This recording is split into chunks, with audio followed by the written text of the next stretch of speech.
시청자 여러분 안녕하십니까. 이정교 목사 성경 공부 계속 진행하겠습니다.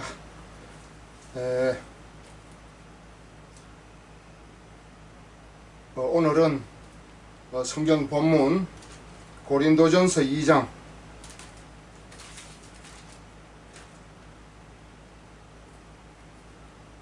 고린도전서 2장 14절 말씀, 지난 시간에 이 말씀을 가지고 전했는데 시간이 부족해 가지고 중간에 그만둔 걸로 생각을 합니다. 다시 이 문제는 굉장히 중요한 문제이기 때문에 다시 조금 더 시간을 내서 보충 공부를 하도록 하겠습니다. 성경 본문 말씀을 읽겠습니다. 고린도전서 2장 14절 말씀 제가 읽어드리겠습니다. 육에 속한 사람은 하나님의 성령의 일들을 받지 아니하나니 저에게는 미련하게 보이며 또 깨닫지도 못하나니 이런 영적으로라야 분별함이니라. 오늘 고린도전서 2장 14절 말씀에 육에 속한 사람은 하나님의 성령의 일들을 받지 아니한다 했습니다.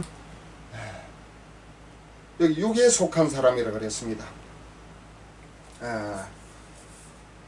하나님의 성령의 일들을 받으려면은 육에 속한 사람이 되어서는 안 됩니다. 영에 속한 사람이 되어야 되는 것입니다. 왜 하나님의 성령의 일들을 받지 아니합니까? 지난 시간에도 말씀을 드렸습니다마는 영에 속하지 아니하고 육에 속해 있기 때문에 그런 것입니다.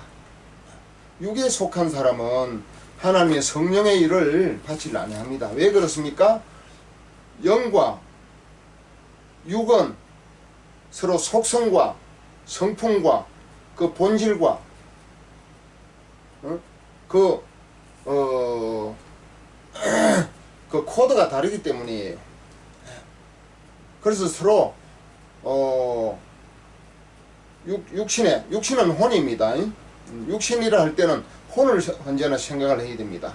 우리 인간은 데살로니가전서 5장 23절 말씀에 영과 혼과 몸으로 되어 있다라고 말씀을 했습니다. 그렇기 때문에 영은 하나님이 주신 생명이고 생령이고, 혼은 우리 인간에게 주신 우리 인간의 주체고 저하고 우리 인간의 정신을 말합니다. 몸은 우리 영혼을 담고 있는 그릇이 몸이 되겠습니다. 그렇기 때문에 우리 인간은 영혼 육으로 3요소로 구성이 되어져 있습니다. 그런데 첫사람 아담이 에덴 동산에서 창세기 2장 17절 말씀, 선악을 알게 하는 나무의 열매는 먹지 말라, 내가 먹는 날에는 반드시 죽으리라 라고 하나님이 아담에게 하나님의 첫 계명, 하나님의 첫 그러니까 율법이 되겠습니다. 첫 계명을 주셨는데도 불구하고 아담과 하와는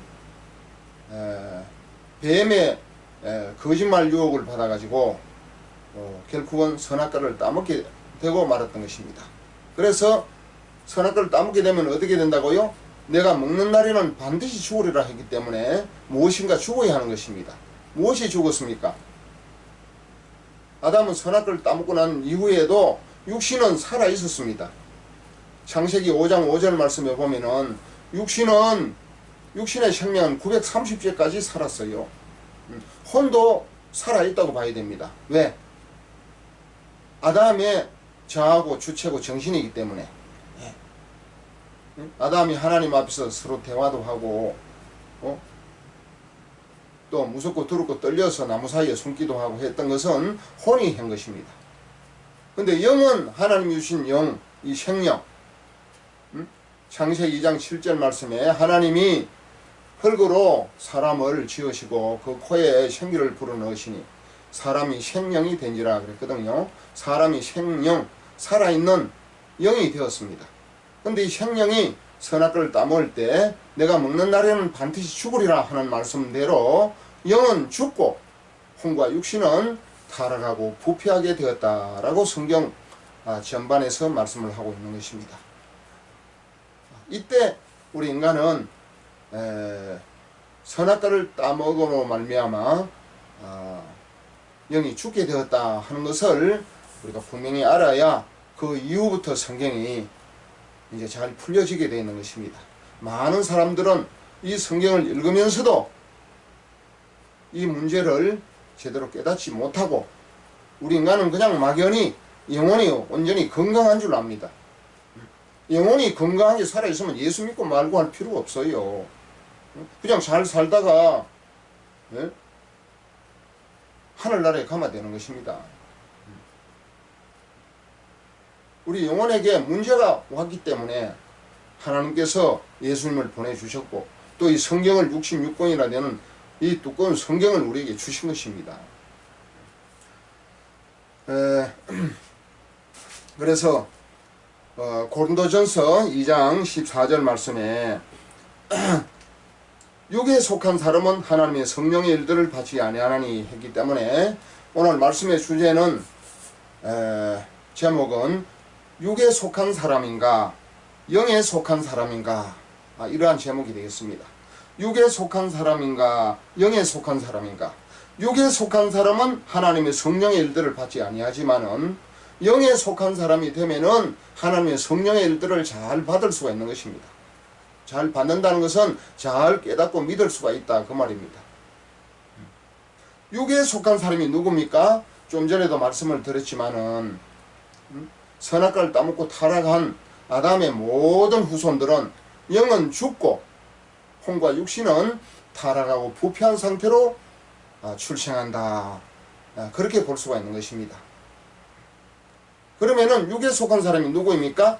아담의 모든 후손들은 영은 죽고 혼과 육신으로 출생하기 때문에 이 아담의 모든 후손들, 다시 말하면은 양신 부모님으로부터 태어난 모든 자연인들은 육에 속한 사람이다. 그렇게 말할 수 있는 것입니다. 부모님으로부터 태어날 때부터 영에 속한 사람은 아무도 없습니다. 왜냐? 선악과를 따먹을 때 첫사람 아담의 영이 죽었기 때문에 아담의 모든 후손들은 유전으로 자연히 또 원죄로 죽은 영으로 출생한다라고 볼 수가 있는 것입니다. 그렇기 때문에 우리 인간의 영이 죽었다는 이 사실을 명백하게 깨닫지 못하면은 성경 아무리 읽어도 하나님의 참된 이 생명의 진리를 깨달을 수 없는 것입니다.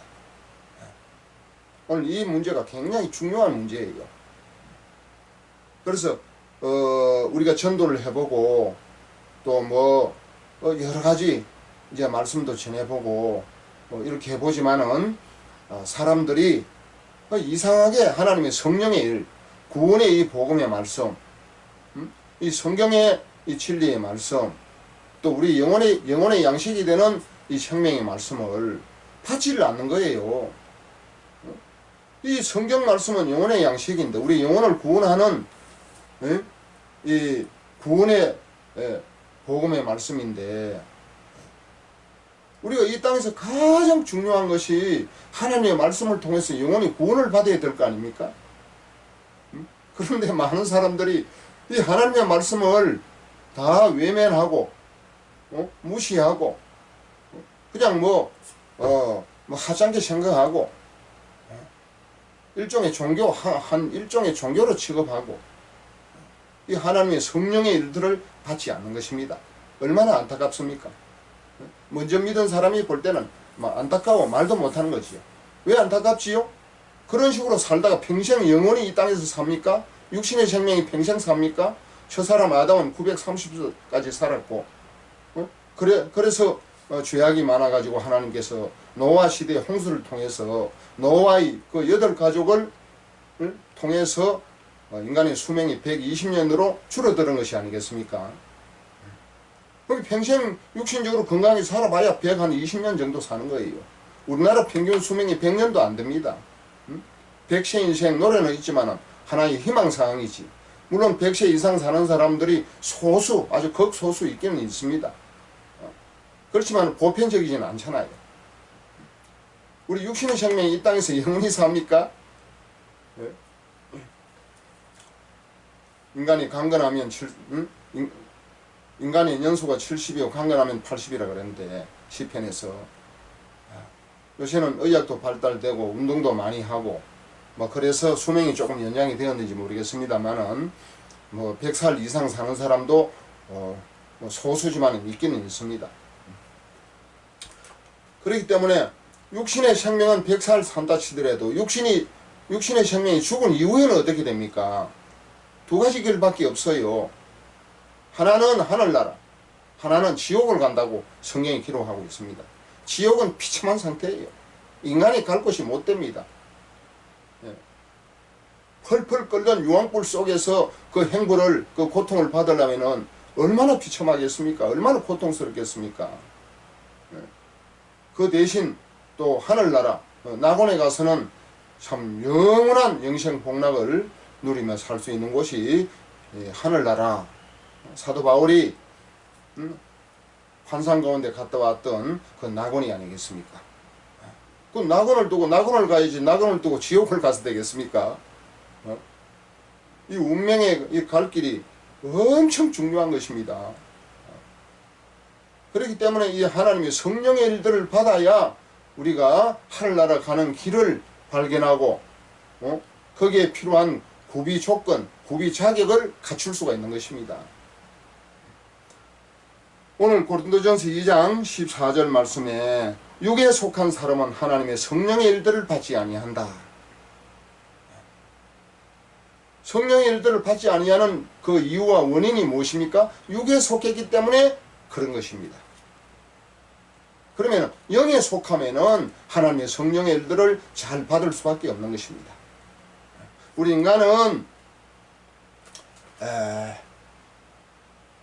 육에 속한 존재가 되어버렸다 하는 것입니다. 그 내용을 몇 가지 성경을 찾아서 공부를 해보도록 하겠습니다.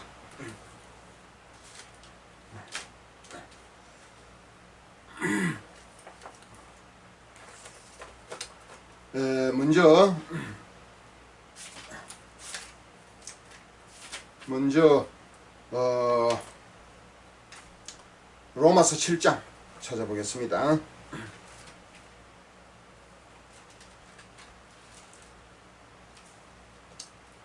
로마서 7장 14절 말씀에 보면은 우리가 율법은 신령한 줄 알거니와 나는 육신에 속하여 제 아래 팔렸도다. 우리가 율법은 신령한 줄 알거니와 나는 육신에 속하여 제 아래 팔렸도다. 이 신령한 율법을 통해서 우리가 제 앞에 팔린 사실을 알게 되는 것입니다. 우리가 죄인인 사실을 알게 된다 그 말이에요. 오늘 이 말씀을 알기 위해서는 나는 육신에 속하여 제 아래 팔렸도다. 육신에 속했다 그랬어요. 왜 이 영에 속하지 왜 육신에 속했습니까? 창세기 3장 말씀을 찾아보겠습니다. 창세기 3장 우리가 잘 아는 창세기 3장 창세기 2장 17절부터 먼저 읽고 3장으로 넘어가겠습니다. 창세기 2장 17절 선악을 알게 하는 나무의 열매는 먹지 말라. 내가 먹는 날에는 반드시 죽으리라. 라고 하나님이 창세기 2장 17절에 아담에게 첫 계명을 주신 것입니다. 이 계명을 못 지키면 어떻게 됩니까? 이 계명을 못 지켜서 선악을 알게 하는 나무의 실과는 먹지 말라고 했는데 먹게 된다면 어떻게 되는 것입니까? 내가 먹는 날에는 반드시 죽으리라. 죽는다는 거예요. 뭐가 죽는다는 것입니까? 영은 죽고 혼과 육신은 결과적으로 보면은 타락하고 부패하게 된 것입니다. 그래서 마지막 혼과 육신도 죽음이 찾아오는 것입니다. 그런데 이제 영원한 이 형벌, 이 죽음 가운데서 이제 하나님께서는 예수 그리스도를 통해서 이제 구원의 길을 열어주시는 것입니다. 자, 오늘 창세기 3장 2장 17절에는 내가 먹는 날에는 반드시 죽으리라 말씀을 했는데도 불구하고 창세기 3장 4절에 뱀이 나타나서 뱀이 여자에게 이르되 너희가 결코 죽지 아니하리라. 너희가 그것을 먹는 날에는 너희 눈이 밝아 하나님과 같이 되어 선악을 알 줄을 하나님이 아심이니라. 이 뱀은 마귀를 상징합니다. 마귀가 하와에게, 아담이 아니고 하와에게 나타나서, 여자에게 나타나서 뭐라고 유혹을 합니까? 너희가 그것을 먹는 날에는 너희 눈이 밝아 하나님과 같이 되어 선악을 알 줄을 하나님이 아심이니라. 하나님과 같이 된다 그래서 하나님과. 인간은 하나님의 피조물인데 피조물을 창조주로 둔갑을 시키려고 하는 거예요. 지금 마귀가. 피조물이 창조주로 될 수 있겠습니까? 하나님과 같이 될 수 있겠습니까? 그렇기 때문에 마귀의 말은 거짓말이에요. 그런데 이 거짓말이 그렇게 또 듣기가 좋았던가 봐요. 하나님과 같이 된다 했으니까. 사람과 같이 되는 것이 아니고 하나님과 같이 된다. 얼마나 위대한 희망입니까? 하나님과 같이 된다. 응? 하나님과 같이 될 수도 없지만 하여튼간에 하나님과 같이 된다 했으니까 이 말이 굉장히 막 매력적으로 또 무슨 뭐 희망적으로 또 만족스럽게 아마 들렸던 것 같습니다. 이 말을 첫사람 첫 여자 하와가 이 말을 딱 듣고 보니까 어떻게 됐다 그랬지요? 창세기 3장 6절 말씀에 여자가 그 나무를 본즉 먹음직도 하고 보암직도 하고 지혜롭게 할 만큼 탐스럽기도 한 나무인지라. 여자가 그 실과를 따먹고 자기와 함께한 남편에게도 주매 그도 먹은지라. 제가 뭘 지금 여기서 강조하려고 하느냐 하면은 창세기 3장 6절 말씀에 여자가 그 나무를 본즉, 그 나무가 뭐지요? 선악을 알게 하는 나무의 열매 아니겠습니까? 이 선악을 알게 하는 나무의 열매를 보니까 먹음직도 하고 보암직도 하고 했습니다. 먹음직도 하고 보암직도 하고 탐스럽기도 한 나무인지라.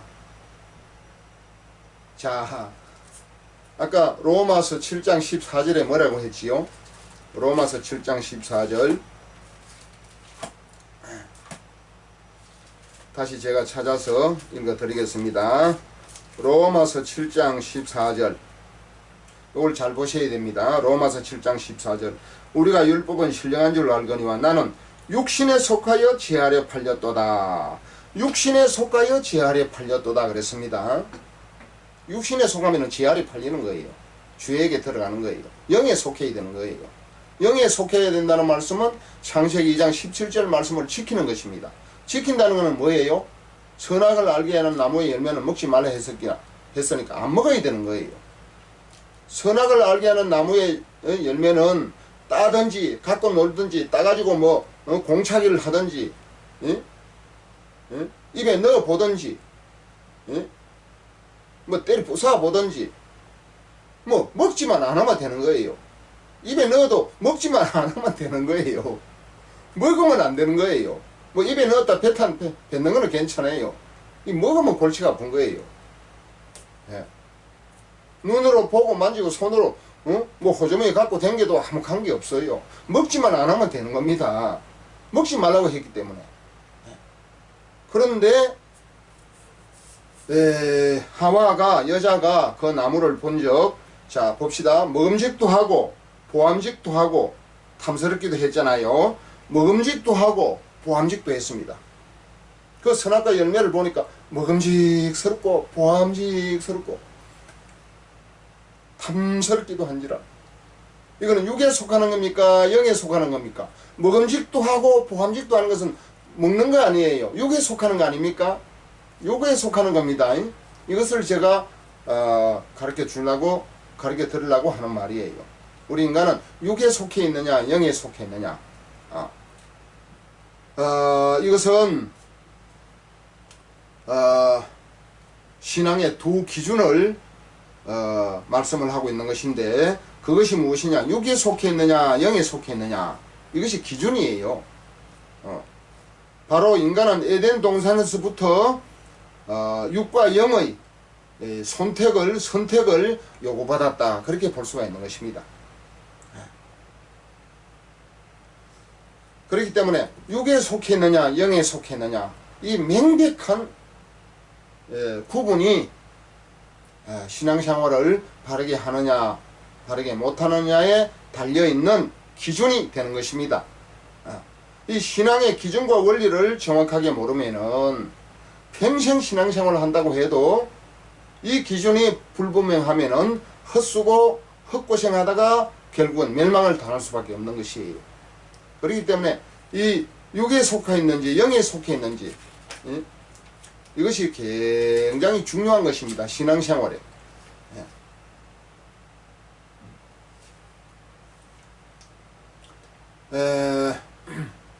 그러나 결과적으로 말하면 인간은 선악과를 따먹고 육에 속한 자로 변화가 되고 말았어요. 그렇기 때문에 우리 인간은 어쩔 수 없이 육에 속한 것을 택하게 되어 있는 것입니다. 이 사실을 알아야 되는 거예요. 왜냐하면은 선악과를 따먹고 영이 죽었기 때문에 그런 것이에요. 자, 오늘 여기 하와가 그 선악과 나무를 본적 먹음직도 하고 보암직도 하고 지혜롭게 할 만큼 탐스럽기도 한지라. 자, 이 선악과 나무라고 했는데 오늘 여기 선악과 나무, 선악과 나무가 무슨 나무입니까? 이 선악과 나무라고만 얘기했지 나무라고 하니까 이 나무 아니겠습니까? 무슨 플라스틱도 아닐 테고 뭐 인조나무도 아닐 테고 무슨 뭐 쇠붙이로 뭐 만들어난 뭐 가상적인 나무는 아닐 거 아니에요. 선악을 알게 위한 나무의 열매가 뭡니까? 무슨 나무입니까? 또 그 옆에 있는 생명나무는 무슨 나무입니까? 이게 굉장히 중요한 거 아니겠습니까? 여러분, 선악과 나무가 무슨 나무입니까? 생명나무는 무슨 나무입니까? 이거 얘기하려고 그러면 굉장히 긴데 제가 지금 제대로 제가 하고자 하는 이 말을 다 못하고 갈지도 모르겠는데 이게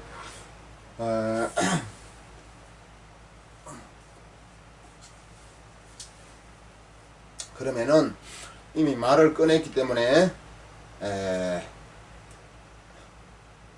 깊이는 얘기 못하지만은 잠시 언급만 하고 지나가겠습니다. 결론적으로 말하면은 선악과 나무와 생명나무, 어떤 신학자가 이야기했어요. 저 미국에 있는 이름을 밝혀야 되겠습니까? 피터스 러크만이라고 하는 조직 신학을 쓴 그 미국의 신학자인데 피터 S 러크만, 그 신학자가 몸혼 영혼 몸인가? 그 책에 보면은 선악과 나무는 포도나무 열매였다 그렇게 말을 합니다. 또 생명나무는 뭡니까? 생명나무까지는 얘기를 안 했는데 또 어떤 다른 자료에 보면은 선악과 나무는 포도나무는 포도나무인데 덜포도나무였고 생명나무는 참포도나무였다 그렇게 말을 합니다.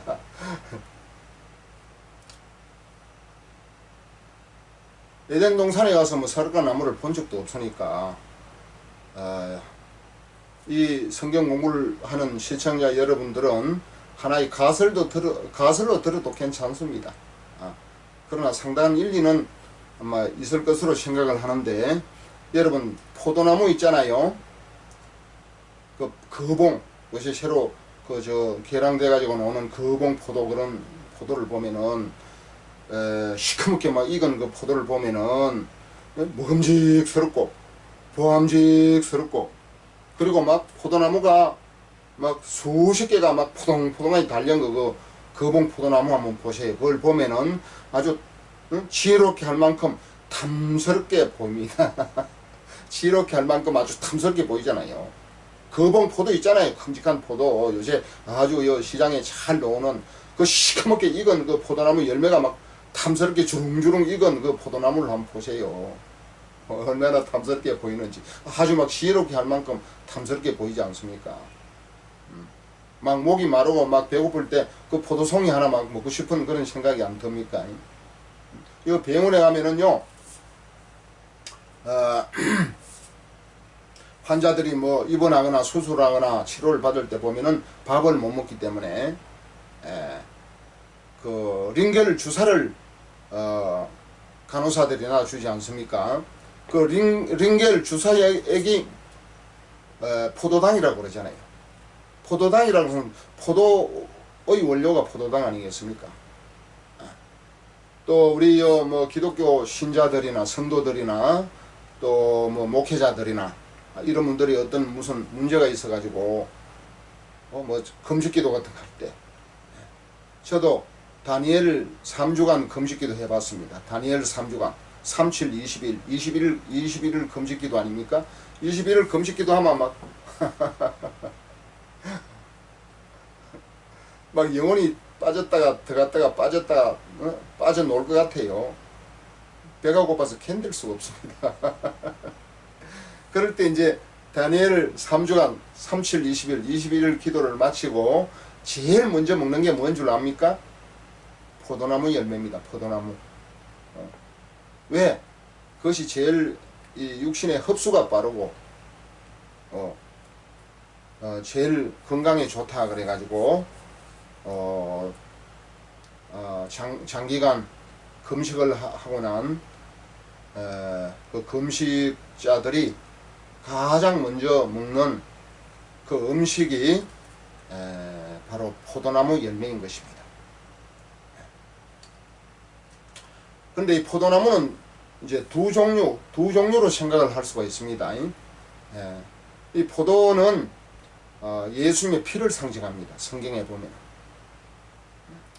피는 우리 죄를 사하고 우리를 구원하는 거, 우리를 살리는 역할을 하는 게 아니겠습니까? 또 하나는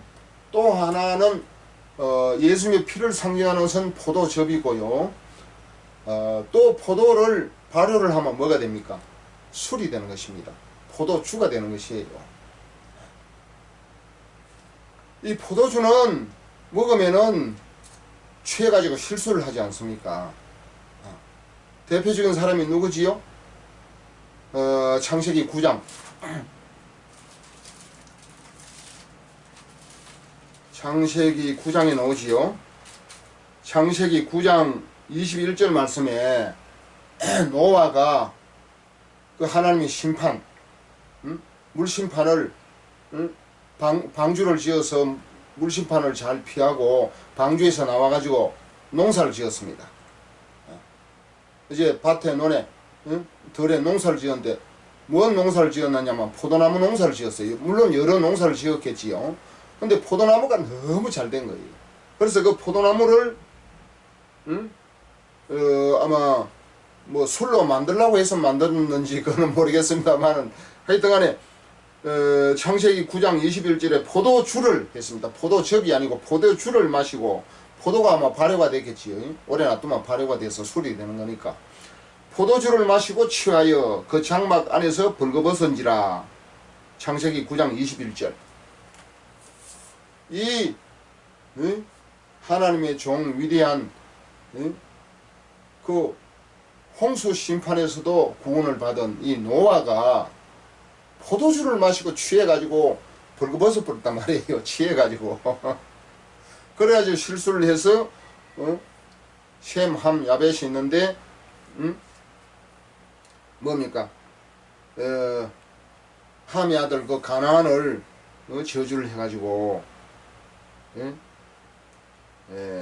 셈과 야벳의 종이 되기를 원한다 해가지고 저주를 했지 않습니까? 얼마나 큰 실수를 했습니까? 그러니까 포도주를 마시고 취해버렸단 말이에요. 이 포도주는 취하게 만드는 거예요. 그렇기 때문에 잠언 같은 데에서 뭐라고 말씀을 합니까? 이 포도주는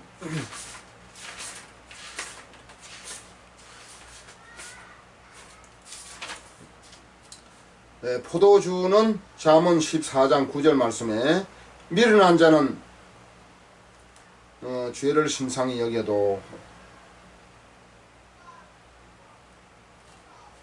그 말씀은 좀 아닌데요. 다시 찾아보겠습니다.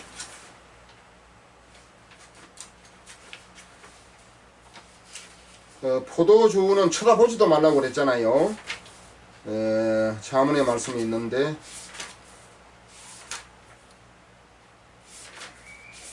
가만히 있어봐. 다시 제가 성경을 찾겠습니다. 성경을 찾아 보여드리겠습니다. 잠언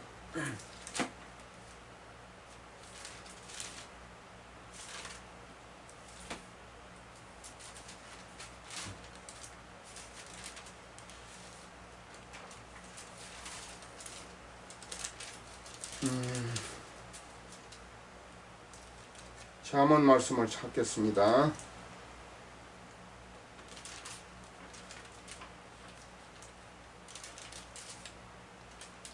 가만히 있어봐. 잠언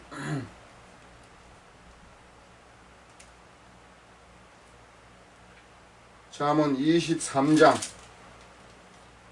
잠언 23장 31절 말씀에 포도주는 붉고 잔에서 번쩍이며 순하게 내려가나니 너는 그것을 보지도 말지어다. 포도주는 아주 붉고 잔에서 번쩍이며 순하게 내려간다 그랬습니다. 먹고 싶다. 먹으면 잘 내려갑니다. 너는 그것을 보지도 말지어다 그랬습니다. 포도주는 쳐다보지도 말라 그 말이에요.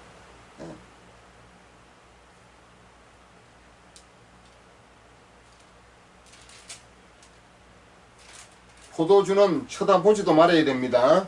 또 잠언 20장 좀 전에 읽은 것은 잠언 23장 31절 말씀을 읽어드렸고 잠언 20장 1절 말씀에 포도주는 거만케 하는 것이요 독주는 떠들게 하는 것이라 무릇 이에 미혹되는 자에게는 지혜가 없느니라. 포도주는 거만하게 하는 것이요 독주는 막 떠들게 하는 것이라 무릇 이에 미혹되는 자에게는 지혜가 없느니라 그랬습니다. 지혜가 있으려면 포도주 술을 안 먹어야 됩니다. 포도주를 마시면 취해가지고 지혜가 없는 행동을 하고 정신없는 행동을 하고 거만케 하고 교만하고 앞뒤 분별도 못하고 지혜와 명철이 둔하여지고 미련한 행위를 하는 것입니다. 지혜가 없다 그랬지 않습니까? 잠언 20장 1절에 포도주는 거만케 하는 것이요 독주는 떠들게 하는 것이라 무릇 이에 미혹되는 자에게는 지혜가 없느니라 그랬습니다. 포도주를 마시는 자는 포도주를 취하도록 마시는 자는 지혜가 없는 자고 미련한 자고 죄를 짓는 자고 하나님을 떠나는 자입니다. 미련한 자가 하나님을 떠나지요. 또 거만케 하는 것이요 거만하고 교만한 자가 하나님을 떠나는 거 아니겠습니까? 그렇기 때문에 포도주는 마시면 실수합니다. 취해가지고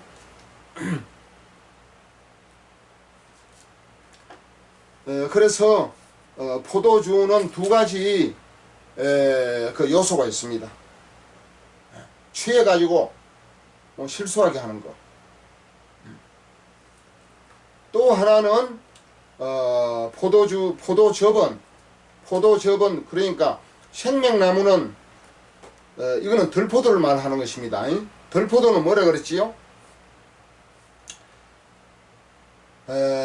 이사야 5장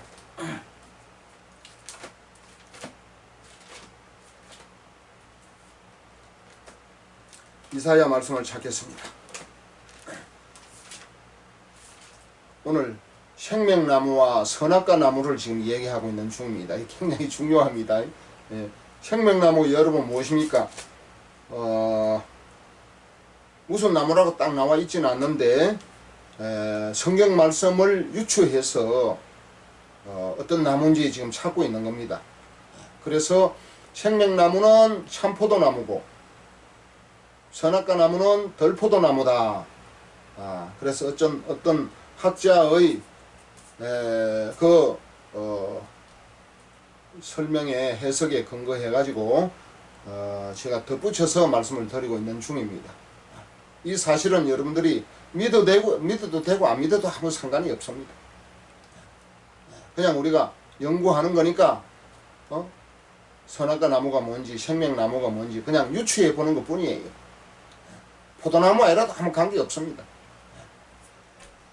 예, 그렇기 때문에 뭐 큰 그런 뭐 비중을 둘 것은 아닌데 그래도 어느 정도는 성경에 근거해서 유추해 볼 추론해 볼 가치가 있다 그렇게 생각이 되기 때문에 이 시간에 말씀을 드리는 것입니다.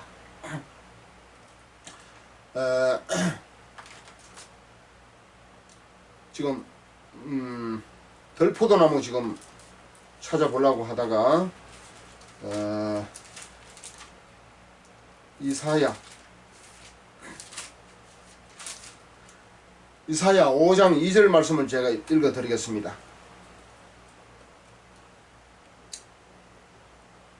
이사야 5장 2절 제가 읽어 드립니다. 땅을 파서 돌을 지하고 극상품 포도나무를 심었었도다. 그 중에 망대를 세웠고 그 안에 술틀을 탔었도다. 좋은 포도 맺기를 바랐더니 들포도를 맺혔도다. 자, 하나님께서 땅을 파서 돌을 지하고 극상품 포도나무를 심었습니다. 그래서 좋은 포도 맺기를 바랐더니 들포도를 맺혔도다 그랬습니다. 좋은 포도를 맺혔더니 들포도를 맺혔도다 이렇게 설명을 기록을 하고 있습니다. 이사야서 5장 2절에서 기록을 했습니다. 제가 결론적으로 말씀을 드리면은 생명나무와 참포도나무에 대해서 말씀을 드리는 것입니다. 결론적으로 참포도나무는 예수님을 상징하고 들포도나무는 타락한 천사 곧 마귀를 상징한다 그렇게 볼 수가 있습니다. 왜 그러냐 하면은 하나님께서 이 천사를 우리 인간이 창조되기 전에 그 신들의 세계에서 천상에서 하나님께서 천사를 먼저 창조를 했습니다. 천사는 참으로 아름답고 완전하게 창조를 했습니다. 그 말씀이 어디 있냐면은 에스겔서 28장 15절 말씀에 보니까 내가 지음을 받던 날로부터 내 모든 길에 완전하더니 마침내 불의가 드러났도다. 이것은 천사를 지칭해서 기록한 말인데 내가 지음을 받던 날로부터 내 모든 길에 완전하더니 천사를 하나님 다음에 완전하게 만드는 것입니다. 엄청 위대하지 않습니까? 마침내 불의가 드러났도다 그랬습니다. 또 에스겔서 28장 17절 말씀에 내가 아름다움으로 마음이 교만하였으며 내가 아름다움으로 마음이 교만하였으며 내가 영화로움으로 내 지혜를 더럽혔으며 내가 너를 땅에 던져 열왕 앞에 두어 그들의 구경거리가 되게 하였도다. 그러니까 내가 아름다움으로 마음이 교만하였으며 천사를 하나님이 얼마나 완전하게 아름답게 지었는 창조했는지 여기서 보면은 알 수가 있습니다. 그런데 어떻게 됐다고요? 내가 아름다움으로 마음이 교만했습니다. 또 내 모든 길에 완전하더니 마침내 불의가 드러났습니다. 불의가 드러났어요. 그러니까 무슨 말이냐 하면은 하나님께서 극상품 포도나무를 심었습니다. 천사를 말합니다. 극상품 포도나무를 하나님이 심었다 만들었다. 천사를 창조했다 그 말입니다. 이 천사를 하나님이 극상품 포도나무같이 그렇게 심었는데 이 극상품 포도나무가 좋은 포도 열매를 많이 맺혀서 하나님을 기쁘게 하고 하나님을 영광스럽게 해야 될 거 아니겠습니까? 그런데 아름다워서 교만해졌고 또 완전했는데 불의가 드러나고 그래서 쉽게 말하면 타락해서 마귀가 되었다 그 말이에요. 쉽게 말하면 들포도 열매를 맺었다. 극상품 포도를 심었는데 들포도 열매를 맺게 되는 것이에요. 이것이 타락한 마귀예요. 마귀를 상징하는 것입니다.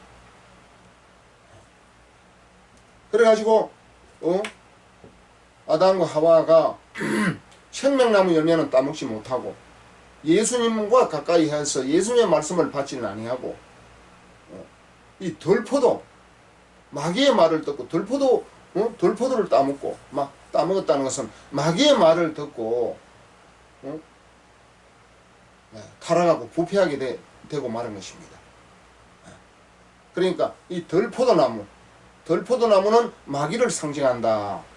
이제 그렇게 설명을 할 수가 있는 것입니다. 그러면 생명나무는 뭐냐? 생명나무는 창세기 에덴 동산에 생명나무와 선악과 나무가 있었다고 말씀을 했지 않습니까? 근데 아담이 생명나무를 따먹어야 되는데 선악과 나무를 따먹게 됐단 말이에요. 그건 왜 그렇습니까? 자기 스스로 따먹은 것이 아니고 마귀의 유혹을 받아가지고 따먹게 된 것이에요. 마귀의 유혹을 받아서 따먹게 된 것입니다. 하나님이 요점을 불쌍히 여기셔서 이제 구원자 예수님을 보내주시는 것입니다. 자, 왜 예수님을 참포도나무라고 하느냐? 요한복음 15장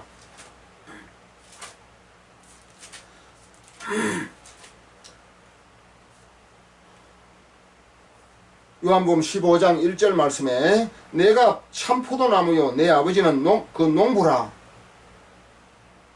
요한복음 15장 1절에 내가 참포도나무요 내 아버지는 그 농부라 라고 예수님 본인이 말씀을 했어요. 예수님 본인이 나는 참포도나무라고 말합니다. 그 참포도나무를 가꾸고 기르는 분은 내 아버지는 그 농부라는 것이에요. 또 요한복음 15장 5절 말씀에 나는 포도나무요 너희는 가지니 나는 포도나무요 너희는 가지니 저가 내 안에 내가 저 안에 있으면 이 사람은 과실을 많이 맺나니 나를 떠나서는 너희가 아무것도 할 수 없음이라. 나를 떠나서는 너희가 아무것도 할 수 없음이라. 응? 내가 저 안에 있으면 이 사람은 과실을 많이 맺나니 나를 떠나서는 너희가 아무것도 할 수 없음이라 그랬습니다. 예수님이 참 포도나무라. 또 예수님은 나는 포도나무요 너희는 가지니. 예수님 본인이 포도나무라고 지칭을 하고 있습니다. 에덴 동산에 있었던 생명나무는 참 포도나무였다. 그렇게 이제 서로 연관지어서 설명을 하시는 신학자가 있습니다. 그래서 나를 떠나서는 너희가 아무것도 할 수 없음이라. 왜 참포도나무입니까? 포도나무의 성능이 두 가지가 있다 그랬지 않습니까? 포도나무를 발효를 하면 술이 된다 그랬고, 또 포도는 우리 예수님께서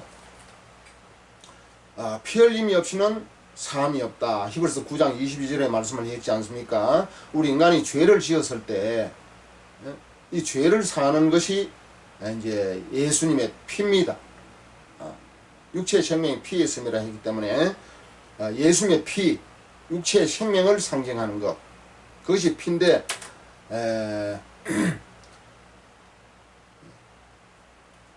마태복음 26장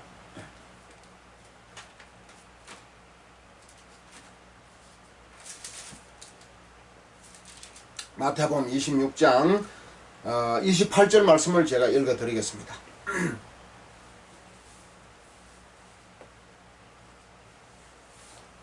마태복음 26장 28절에 이것은 죄 사함을 얻게 하리고 많은 사람을 위하여 흘리는 바 나의 피 곧 언약의 피니라.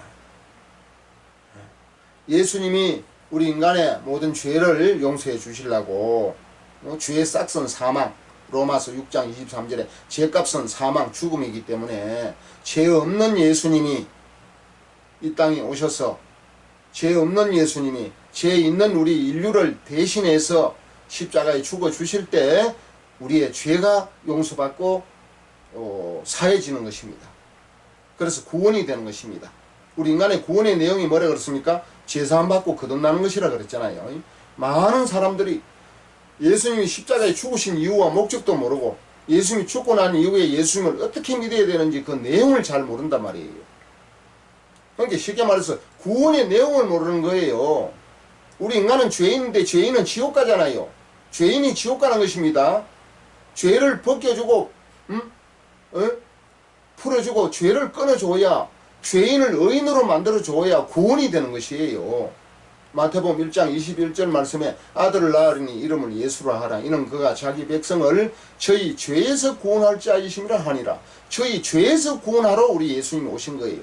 우리 인간을 죄에서 구원하러 오셔서 십자가에서 예수님이, 죄 없는 예수님이 우리 모든 인류의 죄를 대신 뒤집어 쓰시고 십자가에서 피 흘려 죽으실 때 죄값이 치루어진 거예요. 모든 우리의 인간의 죄가 다 처리가 되어서 죄값이 지불이 되고 죄값이 청산이 된 것입니다.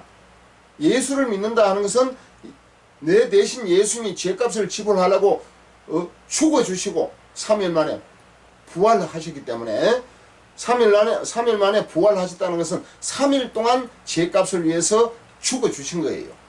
그리고 3일 만에 부활하셨기 때문에 죄가 3일 만에 다 지불이 되어서 청산이 되어서 끝이 난 겁니다. 피 흘림이 없이는 사함이 없다 그랬잖아요. 히브리서 9장 22절. 레위기 17장 11절 말씀에 피가 죄를 속한다. 피가 죄를 용서할 수 있는 것입니다. 속할 수 있는 것입니다. 죄 없는 예수님이 죄 있는 인류를 위해서 2000년 전에 갈보리산 십자가 위에서 피 흘려 죽으실 때 우리 모든 인류의 죄값이 다 지불이 되고 청산이 된 줄 믿으시길 바랍니다. 예수님을 믿는다는 것은 내 죄가 사함을 받았다. 내 모든 죄가 용서함을 받았다. 죄인은 지옥 가는 거예요. 죄 사함을 받아야 죄인이 예수 피로 죄 사함을 받을 때 의인이 되는 거 아니겠습니까? 죄인이 변하여 의인이 되어야 구원이 되는 것입니다. 예수 피로 죄 용서함을 받아야 구원이 되는 것이에요. 요한 1서 1장 7절 말씀에 그 아들 예수의 피가 우리를 모든 죄에서 깨끗하게 하실 것이요. 그 아들 예수의 피가 우리를 모든 죄, 큰 죄든 적은 죄든 알고 짓든 모르고 짓든 모든 죄에서 우리를 깨끗하게 하신다라고 요한 1서 1장 7절에서 후반절에서 말씀을 하고 있지 않습니까? 예수를 믿는다 하는 것은 무슨 뜻입니까? 내 모든 죄가 용서받았다 그 말이에요. 죄가 있으면 지옥 가고 죄가 없으면 구원이 되는 거예요.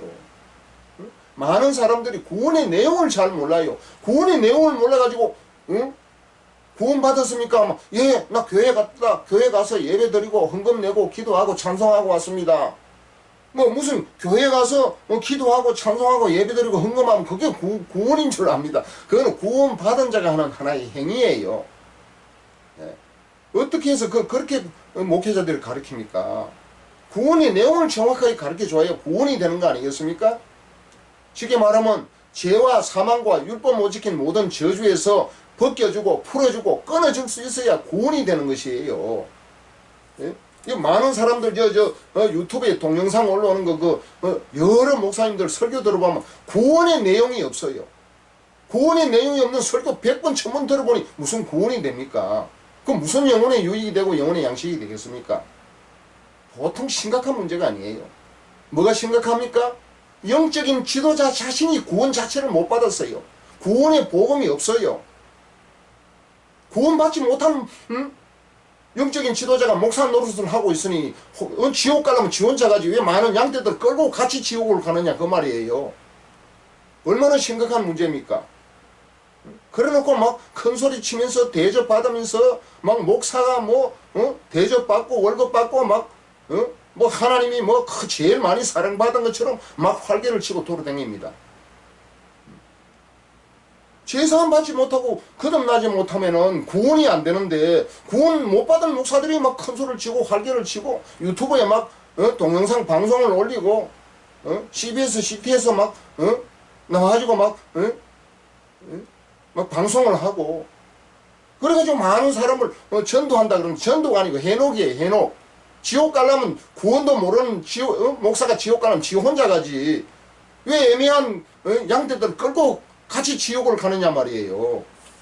제사 받지 못하고 거듭나지 못한 목사가 하나님의 종입니까? 마귀 종입니까? 영혼 구원을 못하는 목사가 어떻게 하나님 종입니까? 마귀 종이지.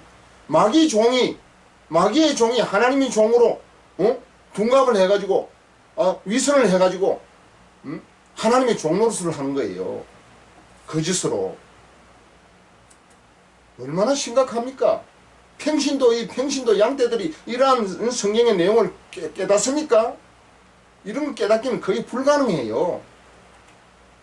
바른 목회자, 제사 안 받고 거듭난 목회자가 이러한 사실을 가르쳐 주지 않으면은 일반 평신도는 깨닫기가 거의 불가능하다 그 말이에요. 목사도 못 깨닫는데 평신도가 어떻게 깨닫습니까?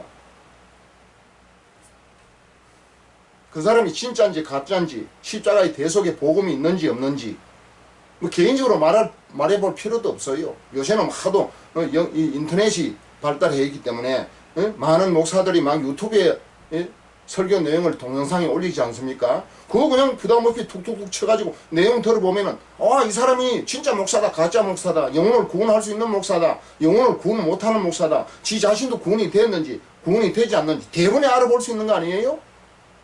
설교 한 편만 들어보면 대번에 알지 뭐 그렇게 어려울 거 있어요? 심각한 거예요. 지금 한국교회 많은 목회자들에게 십자가의 대속의 복음이 없어요. 양떼들 영혼들을 맡겨줘도 그 영혼을 죄와 사망과 율법의 저주에서 벗겨주고 풀어주고 끊어줄 수 있는 대속의 복음이 없단 말이에요. 자기 자신도 구원이 안 됐어요. 구원도 안 됐으면서도 신학교 가서 전도사, 강사, 목사고시 쳐가지고 목사 안수 떡 받으면 하나님이 종이다. 내가 하나님이 종이다. 이제 하나님 종으로서 목사 노릇한다 해가지고 막 설교하고 막 남들을 지시하고 사례금 받아먹고 막 활개하고 활동치고 막 돌을 다닙니다. 복음 설교 내용을 딱 들어보면 그 설교 100번 1000번 들어도 한 영혼도 구원할 수 없는 거예요. 단 한 영혼도 그 밑에 양떼들이 구원할 수 없습니다. 본인도 구원이 안 되는데 남은 양떼들을 어떻게 구원시킵니까? 이러한 말씀을 아무도 해주는 사람이 없어요. 심각한 문제예요. 복음 없는 목사가 어떻게 하나님의 종입니까? 마귀의 종이지. 지옥 가려면 지 혼자 가야지 왜 남들 애매한 양떼들 앞뒤도 분별 못하는 양떼들까지 끌고 지옥을 갑니까? 이런 억울한 원통한 일이 어디 있습니까?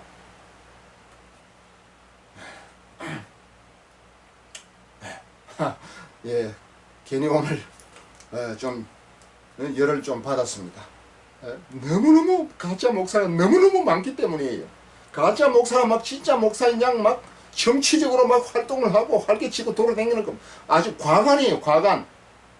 교만하고 거만하고 막 제일 잘난 줄 알고 아주 과간이에요. 과간. 아주 눈 뜨고 못 볼 지경이에요. 인간도 인간끼리 눈 뜨고 못 보는데 하나님이 볼 때 얼마나 가정스럽겠습니까? 복음을 갖춰야 됩니다. 복음을. 누구를 비판하려고 하는 게 아니에요. 복음이 없이 목회하는 거 얼마나 불쌍합니까? 자기도 지옥 가고 남들도 같이 지옥 간다는 게 이게 말이 됩니까? 네?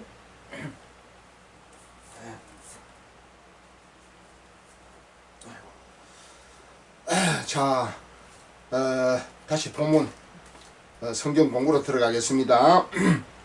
마태복음 26장 28절 말씀에 이것은 죄 사함을 얻게 하려고 그랬잖아요. 예수님 피 흘린 그 이유가 왜 십자가에 피를 흘렸습니까? 마태복음 26장 28절에 나와 있지 않습니까?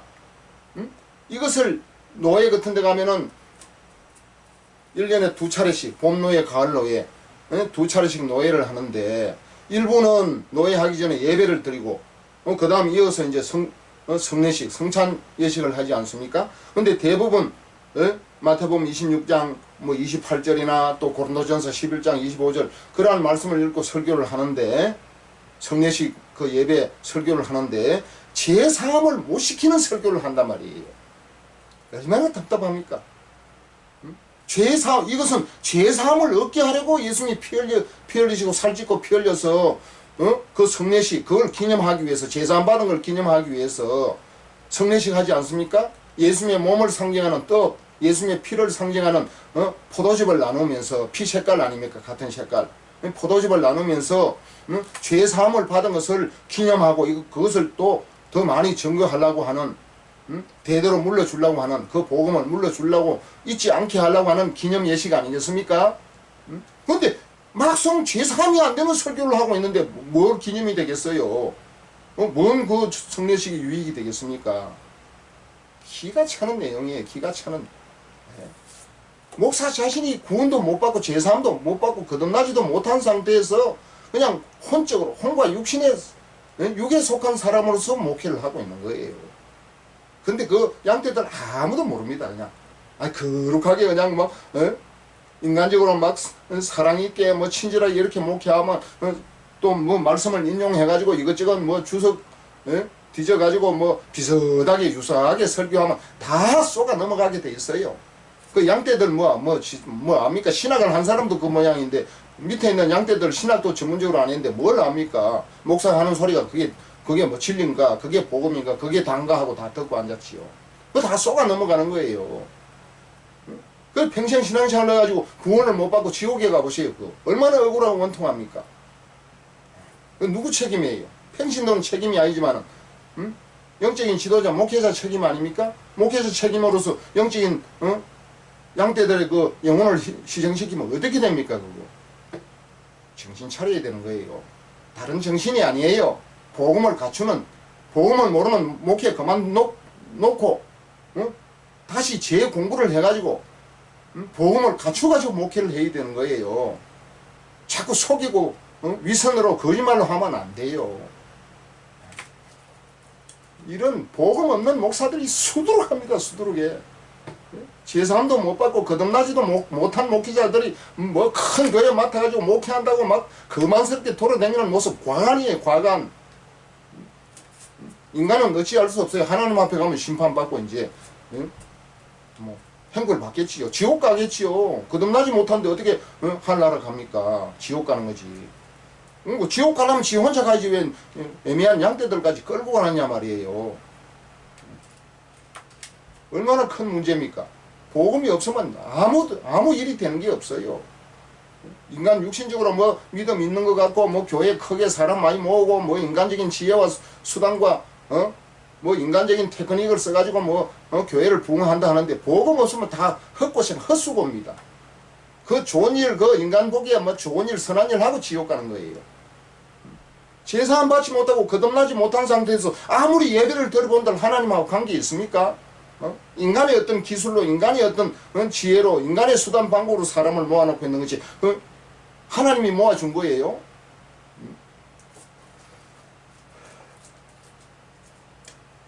복음이 없으면 복음부터 갖춰야 되는 거예요.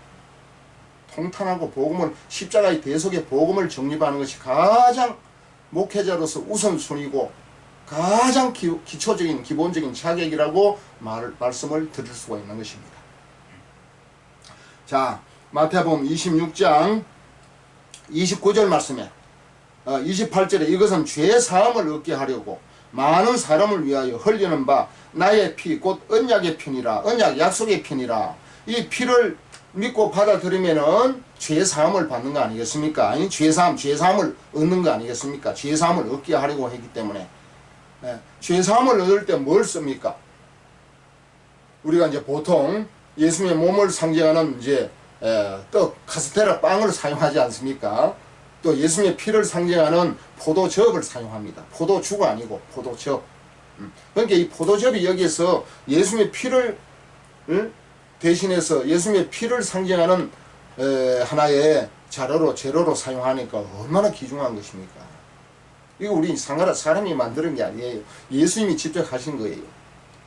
그 내용이 어디 있습니까? 마태복음 26장 29절에 있지 않습니까? 그러나 너희에게 이르노니 내가 포도나무에서 난 것을 이제부터 내 아버지의 나라에서 새 것으로 너희와 함께 마시는 날까지 마시지 아니하리라 하시니라. 내 아버지의 나라에서 새 것으로 너희와 함께 마시는 날까지. 그러나 너희에게 이르노니 내가 포도나무에서 난 것을 그랬습니다. 포도나무. 그렇기 때문에 예수님께서 12사도를 앉혀놓고 우리 현대식으로 우리가 교회 사는 것처럼 성례식을 할 때 하는 것처럼 예수님께서 아마 이 포도즙을 아마 사용했던 것 같아요. 예수님 자신의 그 피를 상징하는 거, 십자가에 못 박혀 죽으시기 전에. 그래서 빵과 포도주를 아마 사용했던 것 같은데, 오늘 여기에 보니까 이 포도즙, 이 포도나무에서 난 것이라 했으니까 포도즙 아니겠습니까? 술은 아닐 테고 포도주는 아닐 테고 요즘 같으면 포도즙이라고 봐야 되지 않겠습니까? 이 포도즙을 사용해서 예수님의 피를 상징한 거예요. 그래서 현대 우리 교회에서 하는 것처럼 성찬예식, 성례식을 우리 예수님이 직접 집례를 하셨다고 볼 수가 있습니다. 그런데 내 아버지의 날에서 새 것으로 너희와 함께 마시는 날까지 마시지 아니하리라. 그러니까 이 포도즙을 사용해서 예수님의 피를 이제 상징한 것인데 얼마나 귀중한 겁니까? 우리 인간의 죄를 사하는 하나의 자료로 사용했으니까, 재료로 사용했으니까, 그러니까 생명나무라 그렇게 설명을 할 수가 있는 것입니다. 생명나무는 예수님을 상징하는데, 예수님에게서 우리가 얻는 것이 무엇입니까? 예수 피로 우리 죄를 사함받는 거 아니에요. 죄를 사함받아야 성령이 들어와서 죽은 영을 살리고 거듭나게 해서 거듭난 영 속에 성령이 영원토록 내주하실 거 아닙니까? 그러니까 예수 피가 없으면은 우리 죄를 살 방법이 없지 않습니까? 죄 없는 예수님이 죄 있는 사람을 위해서 죄의 싹은 사망이니까 로마서 6장 23절 대신 죽어야 죄 있는 사람의 죄가 용서함을 받을 수가 있기 때문에 예수님이 십자가에서 피 흘려 죽으신 것이다. 그렇게 볼 수가 있는 것입니다. 자, 그렇다면은 이제 계시록에 이제 생명나무가 나오는데, 계시록에 요한계시록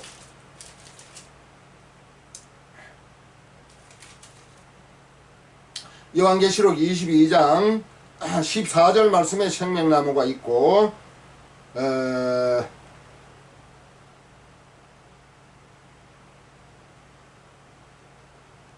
또 요한계시록 22장 17절에 생명수가 있습니다. 생명나무, 생명수. 생명나무에서 생명수가 이제 나오는 거 아니겠습니까? 생명나무에서 생명수. 이것을 우리가 육안으로 볼 때 이 생명나무는 이제 참포도나무고, 나는 참포도나무요 했기 때문에 요한복음 15장 1절에서 또 요한복음 15장 5절에서 나는 포도나무요 너희는 가지니 했기 때문에 요한복음 15장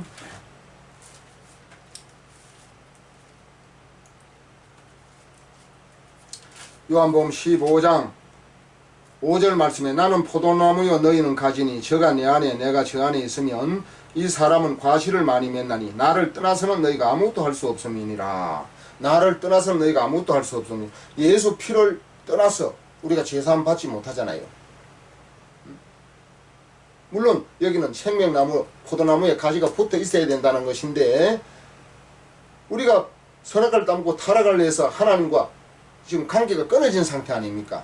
하나님과의 관계가 예수님과의 관계가 끊어진 상태란 말이에요. 이 끊어진 관계를 회복할 수 있는 것이 예수 피로 죄를 사함받을 때 다시 구원이 될 수가 있는 것입니다.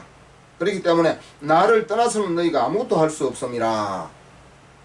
예수 피를 무시하고 예수 피를 떠나서는 제사함 받고 거듭날 수 없습니다. 구원을 받을 수 없는 것입니다. 자, 그렇기 때문에 에덴 동산에 있는 선악과 나무는 마귀를 상징하고, 에덴 동산에 있는 생명나무는 예수님을 상징한다. 그렇게 설명을 할 수가 있겠습니다. 요한복음 15장 1절에 내가 참 포도나무요 내 아버지는 그 농부라. 내가 참 포도나무요. 예수님은 에덴 동산에서 이 생명나무, 예수님은 참 포도나무고, 둘 다 포도나무인데, 생명나무도 포도나무, 선악과 나무도 포도나무인데 둘 다 포도나무인데 생명나무는 참 포도나무, 선악과 나무는 덜포도나무예요. 덜포도나무는 마귀를 상징한다 그랬습니다. 하나님께서 이 덜포도, 이 천사를 아주 완전하게 아름답게 최고의 피조물로 창조를 했는데 극상품 나무로 창조를 했는데, 예? 극상품 나무 같으면 좋은 포도나무를 맺기를 바랬는데 덜포도를 맺어버렸다 그랬습니다. 마귀를 상징한다. 이 덜포도는 마귀를 상징하는 거예요. 그러니까 이 마귀가 첫사람 하와와 아담에게 덜포도를 먹였단 말이에요. 참포도를 먹여야 되는데 덜포도를 먹게 했어요. 그러니까 하나님의 말씀과 반대되는, 선악을 알게 하는 나무는 열매는 먹지 말라. 내가 먹는 날은 반드시 죽으리라 했는데 그 하나님의 말씀을 배척하고 대적하고 무시해버리고 그 하나님 말씀을 버리게 하고, 내가 먹어도 결코 죽지 아니하리라. 그것을 먹는 날은 너희 눈이 밝아지고 하나님과 같이 되고 선악을 알 줄을 하나님이 아심이니라. 요런 말로 하나님과 같이 된다는 요런 말을 듣고 보니까 자꾸 시커멓게 익은 이 덜포도나무, 그 덜포도나무가 막 보암직도 하고 먹음직도 하고 지혜롭게 할 만큼 탐스럽게 해가지고 그것을 따먹게 되었다. 그래서 타락을 하게 되었다. 그래서 이 선악과 나무를 덜포도나무로 이제 비유를 해서 설명을 하는데, 그래서 노아 같은 사람은 포도즙이 아니고 포도주를 마시고 취해서 아주 엄청 큰 실수를 했지 않습니까? 그리고 이 술을 가지고 취해서, 술은 자문서에 쳐다보지도 말라 그랬고 마시지 말라고 그랬는데, 많은 사람들이 범죄를 저지를 때, 타락하고 부패할 때 이 술, 포도주, 물론 뭐 포도주는 엄청 비쌉니다. 사실은 이 술을 만들어 가지고 뭐 소주나 막걸리나 포도주나 이 술을 만들어 가지고 먹고 취해 가지고 범죄를 저지르기도 하고, 왜냐하면 취해버리면 자기 본전 정신을 못 차리기 때문에,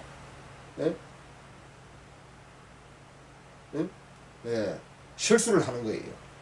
취해 가지고 정상적인 정도를 걷지 못하고 탈선을 하는 거예요. 그래서 마귀가 탈선한 존재이기 때문에 완전하게 아름답게, 에스겔서 28장 15절에 있듯이 완전하게 아름답게 창조를 했는데도 불구하고, 극상품 포도나무를 심은데도 불구하고 덜포도를 맺은 거예요. 그래서 선악과 나무는 마귀를 상징하고 생명나무는 예수님을 상징한다. 그렇게 이제 설명을 했는데, 꼭 이런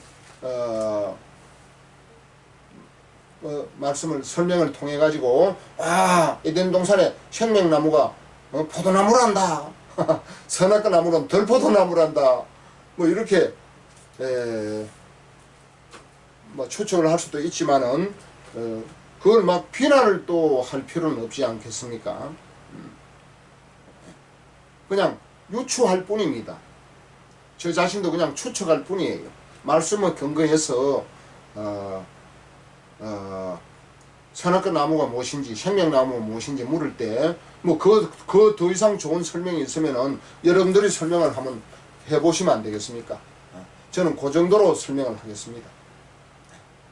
이것도 내 이론이 아닙니다. 자료를 보고 찾아서 제가 조금 설명을 덧붙여서 하는 것 뿐입니다. 아까 말씀을 드렸지요. 선악과 나무는 포도나무다.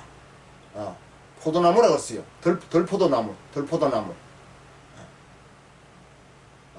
미국의 신학자 피터에서 러크만이 그런 비슷한 설명을 했다는 것을 제가 말씀을 드립니다. 자, 그러면은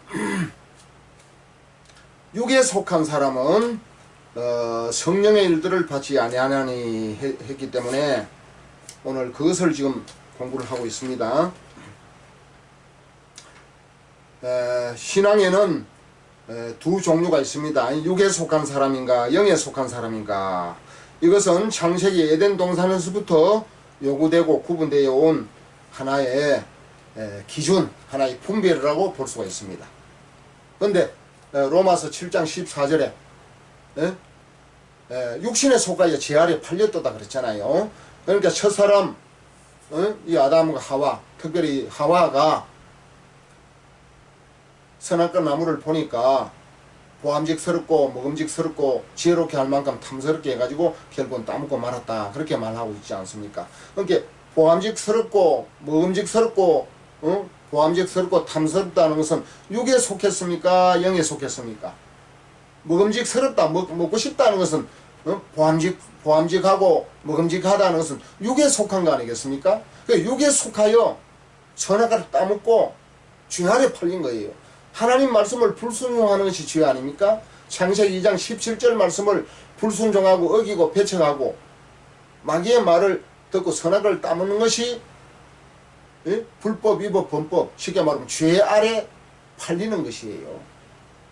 첫사람 하와와 아담과 하와는 영에 속하지 아니하고 육에 속하여, 육에 속하여 선악을 따먹고 먹는 거 그게 왜 그렇게 급했습니까? 하나님 말씀을 지키는 게 급하지. 내가 먹는 날은 반드시 죽으려 했는데 죽을 줄 알고 그걸 먹어요? 말이 안 되는 소리지. 그러니까 먹는 거에 팔려가지고 눈이 팔려가지고 육신에 속하여 선악과를 따먹고 죄 아래 팔려버린 것입니다. 죄 아래라 하는 것은 죄의 원조가 누굽니까? 마귀 아래, 마귀의 지배 아래 들어갔다. 마귀의 지배 아래 팔렸다. 하나님께 속한 자가 마귀에게로 속하여 건너갔다. 팔려버렸다. 그 말이에요. 팔리려면 어떻게 해서 팔려야 됩니까? 우리가 무슨 상품이나 물건이나 무슨 뭐 짐승을 팔 때 그냥 팝니까? 그 대가를 받고 돈을 받고 파는 거 아니에요? 돈을 받고 파는데 하나님의 가장 하나님의 형상, 하나님의 모양으로 창조한 아담은 육신에 속하여 죄 아래 팔릴 때 돈 한 푼 안 받고 팔린 것입니다. 그냥 팔려서 무료로 완전 공짜로 팔린 거예요. 공짜로 팔려버렸습니다.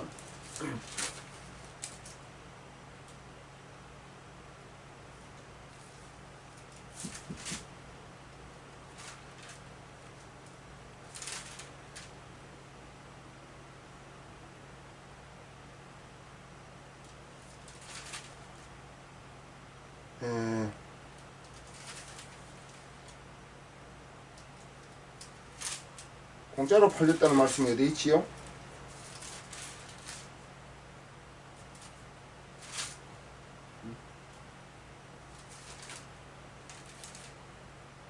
네, 이사야 52장 이사야 52장 3절 말씀에 이사야 52장 3절 말씀에 여호와께서 이같이 말씀하시되 너희가 값없이 팔렸으니 돈 없이 속량되리라 했습니다. 에덴 동산에서 가장 하나님의 형상, 하나님의 모양으로 창조한 또 생기를 불어넣어서 생명, 살아있는 영을 영적인 존재로 창조한 첫사람 아담과 하와가 마귀의 거짓말 유혹을 듣고 하나님의 말씀, 창세기 2장 17절 말씀을 버리고 마귀의 유혹을 받아가지고 선악과를 따먹었을 때, 로마서 7장 14절에 뭐라고 그랬습니까? 로마서 7장 14절에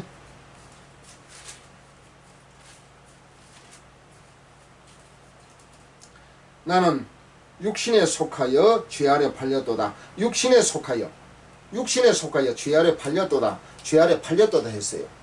먹음직스럽고 보암직스럽고 탐스럽게 할 그 유혹에 먹고자 하는 육신의 욕구와 육신의 욕망에 팔려가지고 선악을 따먹고 죄를 지어서 죄 아래 팔린 것입니다. 죄 아래 팔렸다는 말은 무슨 뜻이지요? 마귀에게 팔린 거예요. 마귀가 유혹을 했으니까 마귀의 말을 듣고 하나님 말씀은 버리고 마귀의 말을 듣고 마귀가 시킨 대로 먹지 말아야 할 선악을 따먹었으니까 육신에 속하여 죄 아래 팔린 것입니다. 죄 아래 팔리기는 팔렸는데 한 푼도 값도 안 내고 값도 안 받고 팔린 거예요. 그 말씀이 이사야 52장 3절 말씀에 있는 것입니다. 여호와께서 이같이 말씀하시되 너희가 값없이 팔렸으니 돈 없이 속량되리라. 값없이 팔렸으니 돈 없이 속량되리라. 그러니까 값없이 팔려버렸어요. 마귀에게. 저 사람 아담과 마귀에게 팔렸으면 우리도 지금 태어날 때부터 마귀에게 팔린 상태로 출생을 한다고 볼 수가 있는 것입니다. 제사함 받지 못하고 거듭나지 못한 사람은 아직도 마귀의 지배하에 들어가 있다라고 볼 수가 있는 것이에요. 마귀에게 지금도 여전히 팔린 상태라고 봐야 됩니다. 그렇지만은 우리가 구원을 받을 때 돈을 내고 하나님 앞에 예수님 앞에 값을 내고 돈을 내고 우리가 구원을 받습니까? 너희가 값없이 팔렸으니 돈 없이 속량되리라. 돈 없이 우리가 구원을 받습니다. 예수님이 죄 없는 예수님이 이스라엘 그 갈보리 언덕 십자가에서 피 흘려 6시간 동안 고통을 당하면서 피 흘려 죽으실 때 우리의 죄값을 치르시기 위해서 우리가 받을 그 재판 자리, 우리가 받아야 할 그 십자가의 죽음을 예수님이, 죄 없는 예수님이 대신 받으신 거 아닙니까? 그 6시간 동안의 고통이라는 것은 인간으로서는 상상을 초월하는 고통이에요. 그 고통을 받으시고 우리의 죄값을 지불하신 것입니다. 예수님이 대신 우리 모든 인류의 죄값을 치르시고 하나님 앞에 지불하신 거예요. 죄값을 예수님이 대신 지불하시고 우리는 예수님을 받아들이고 믿을 때 뭡니까? 값없이 돈 없이 우리가 속량을 받습니다. 구원을 받는 것이에요. 쉽게 말하면 죄 사함을 받는 것입니다. 우리는 값없이 돈 없이 아무 노력 없이 그냥 믿음으로 예수님이 내 대신 죄값을 치르기 위해서 고통을 당하시고 죽어주셨다는 그 사실을 믿음으로 받아들일 때 값없이 돈 없이 속량됩니다. 쉽게 말하면 죄사함을 받습니다. 구원의 내용이 죄사함 받고 거듭나는 거 아닙니까? 죄를 사함 받을 때 우리 죄를 뭐가 사함 받습니까? 우리 혼이 영은 죽고 선한 걸 따먹을 때 영은 죽었기 때문에 영은 죽고 우리 혼과 육신은 타락하고 부패한 상태 아닙니까? 죄를 지은 상태 아닙니까? 그렇기 때문에 예수님이 죄 없는 예수님이 갈보리 산 십자가 위에서 6시간 동안 고통을 당하시면서 피 흘려 죽으시고 3일 만에 부활하신 것입니다. 그 내용이 어디 있습니까? 로마서 4장 25절 말씀. 로마서 4장 25절. 예수는 우리 범죄함을 위하여 내어줌이 되고 또한 우리를 의롭다 하심을 위하여 살아나셨느니라. 죄 없는 예수님은 우리 범죄함을 인하여 십자가에 내어주어서 죽게 만드는 것입니다. 십자가에 내어줌이 되고 또한 우리를 의롭다 하심을 위해서 죽으셨다가 다시 살아나신 거예요. 왜냐하면 죄 없는 예수님이 우리 죄를 대신 대신 넘겨받아가지고 대신 죄를 뒤집어 쓰셔가지고 죽으셨잖아요. 죽으셨으면 살아나야지. 살아나지 않으면 지금도 계속 죄값을 치르기 위해서 아직 살아나지 못했다. 그렇게 봐야 하는 것이에요. 그렇기 때문에 살아나는 것이 굉장히 중요한 것이에요. 죽으시는 것도 중요하지만은 살아나는 것이 더 중요한 것입니다. 왜? 의롭다 하심을 위해서 살아나야 되기 때문에. 그 말씀이 어디에 있습니까? 고린도전서 15장 고린도전서 15장 17절 말씀에 고린도전서 15장 17절 말씀을 제가 읽어드리겠습니다. 그리스도께서 다시 사신 것이 없으면 너희의 믿음도 헛되고 너희가 여전히 죄 가운데 있을 것이요.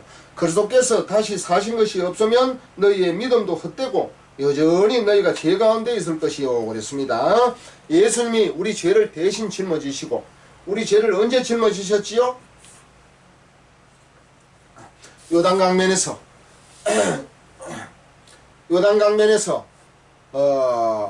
우리의 대표자 되는 세례 요한이 예수님이 세례를 베푸는 그 예수님의 머리에 몸에 세례를 베푸는 그 세례의 손길을 통해서 우리의 모든 죄가 예수님에게 전가가 되었습니다. 예수님이 넘어갔습니다. 이사야 53장 6절 말씀에 여호와께서 우리 무리의 모든 죄악을 그에게 담당시키셨도다 그랬잖아요. 여호와께서 우리 모든 인류의 죄악을 예수님에게 담당시키는 작업을 세례 요한과 예수님이 요단강변에 만나서 세례를 베푸시는 그 사건, 그 장면을 통해서 이루시는 것이에요.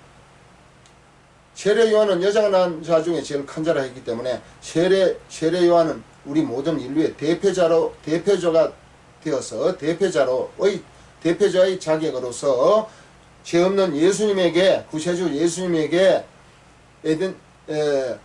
요단강변에서 세례를 베풀 때, 세례 요한이 예수님에게 세례를 베풀 때 우리 모든 인류의 죄가 예수님에게 넘어간 것이 된 것입니다. 그 내용이 어디 있습니까?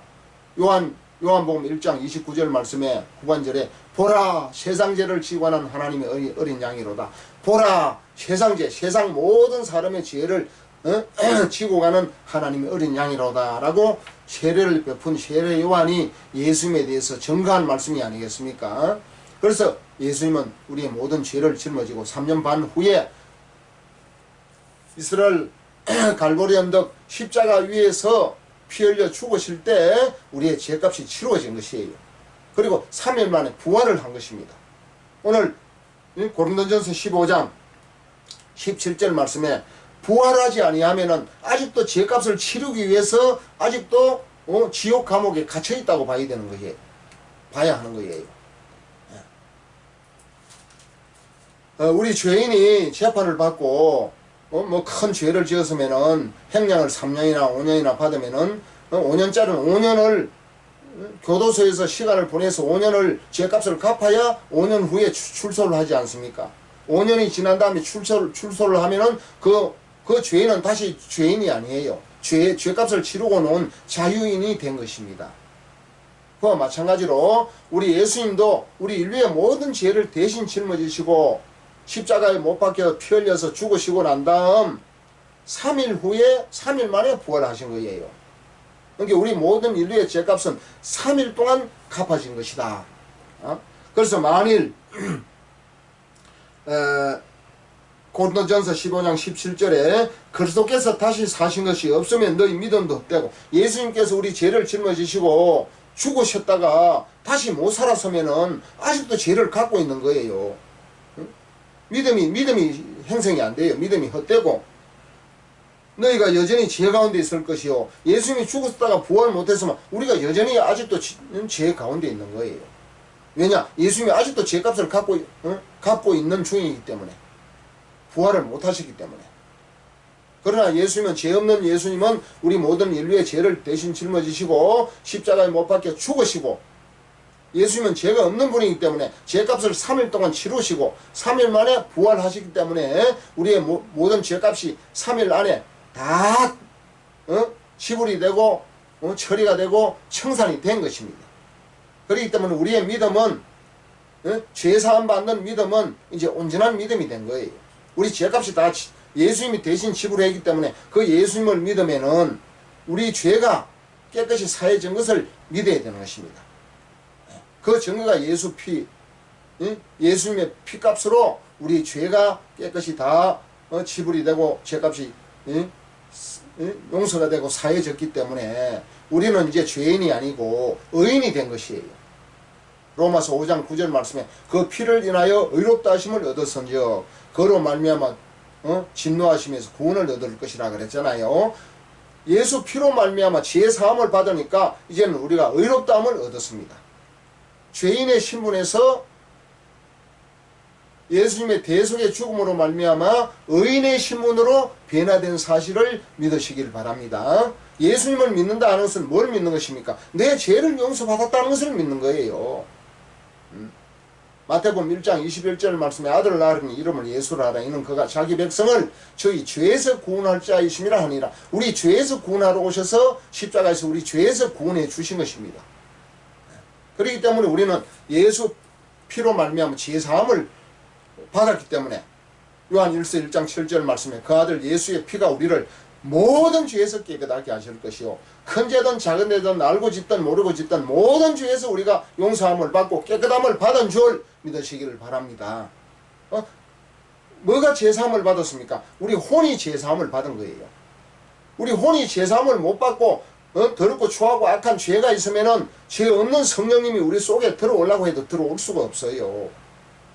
더럽고 추하고 악한 더러운 혼이 타락하고 부패한 이 죄인된 혼이 예수님의 대속의 보혈로 죄사함을 받아야 죄사함을 받고 깨끗함을 얻을 때 성령이 우리 속에 들어오셔서 그 옆에 있는 죽은 영을 거듭나게 하는 거예요. 죽은 영을 거듭나게 한 다음 거듭난 영 속에 거룩하신 성령이 보혜사 진리의 성령이 그 거듭난 영 속에 내주하시는 겁니다.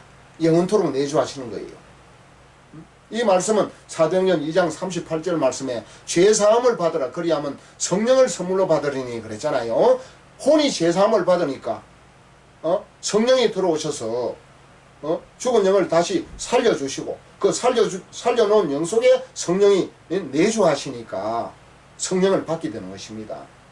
그래서 혼은 죄사함 받음으로 구원을 받는 것이고 죽은 영은 거듭나서 성령을 받음으로 구원을 받는 것이고 그러니까 혼과 영 두 기관 두 생명이 동시에 구원을 받는 것입니다. 베드로전서 1장 9절 말씀에 믿음의 결국 곧 영혼의 구원을 받음이라 그랬잖아요. 영혼의 구원을 받음 믿음의 결국 곧 영과 혼이 둘 다 온전히 구원을 받아야 구원이 되는 것입니다. 어떤 교단은 제사함만 강조해요. 제사함 받으면 구원이 된 줄 압니다. 영과 혼과 영 두 기관 두 생명이 동시에 다 구원을 받아야 온전한 구원이 되는 것이에요. 제사함 받고 거듭나려면 성령이 들어오셔서 죽은 영을 살려주신다. 우리 인간의 영은 죽은 영이라고 하는 이러한 진리, 이러한 지식의 정보를 구원받을 자에게 제공을 해줘야 그것을 믿고 혼이 제사함 받고 성령이 들어오셔서 죽은 영이 거듭나서 성령을 내주함으로 받을 거 아닙니까? 영에 대한 이 진리를 영에 대한 이 지식을 제공을 해줘야 된단 말이에요. 가르쳐줘야 되는 거예요. 그래야 죽은 영이 거듭날 수가 있는 거예요. 어떤 교단에서는 제사함이 영만 강조해요. 그건 반쪽짜리 구원밖에 안 되는 거예요. 100점 만점 같으면 50점짜리 구원밖에 안 되는 거예요.